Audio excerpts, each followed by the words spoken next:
മനോഹരമായുള്ളൊരു പ്രൊമോയുമായിട്ട് big boss വന്നിരിക്കുകയാണ്.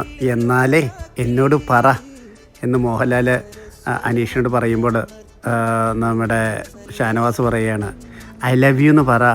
അപ്പോൾ അനീഷ് പറയുകയാണ്, അനീഷിനോട് ചോദിച്ചപ്പോൾ പ്രേമം തോന്നിയായിരുന്നു, എനിക്ക് പ്രണയം തോന്നി, ഞാനപ്പോൾ തന്നെ അത് പറഞ്ഞു എന്ന് അനീഷ് പറയുമ്പോൾ നമ്മുടെ പുളകിതയാകുന്ന നാണം കൊണ്ട് എല്ലാ എക്സ്പ്രഷൻ ഇടുന്ന അനുമോളെയാണ് നമ്മൾ കാണുന്നത്. പിന്നെ ഷൺമോൾ പറയാണ്, 1 വർഷത്തിന് ശേഷമാണ് ഇങ്ങനെ ഒരാൾ എന്നോട് പറയുന്നതെന്നും അനുമോൾ അവിടെ വളരെ രസകരമായിട്ട് പറയുകയാണ്. സമൂഹനതൊക്കെ ഇട്ട് ചിരിക്കുന്നുണ്ട്. എന്തായാലും അനുമോളുടെ ആ ഒറ്റപ്പെടൽ സ്ട്രാറ്റജി അത് അടിച്ച് അണ്ണാക്കി കൊടുത്തു എന്നാണ് നമുക്കിതിൽ നിന്ന് അറിയാനായിട്ട് സാധിക്കുന്നത്.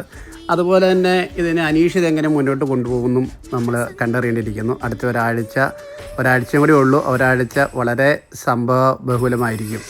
എന്തായാലും രസാഭാഗമായിട്ടുള്ള എപ്പിസോഡാണ്. I think Saturday episode. കാത്തിരുന്ന് കാണാം.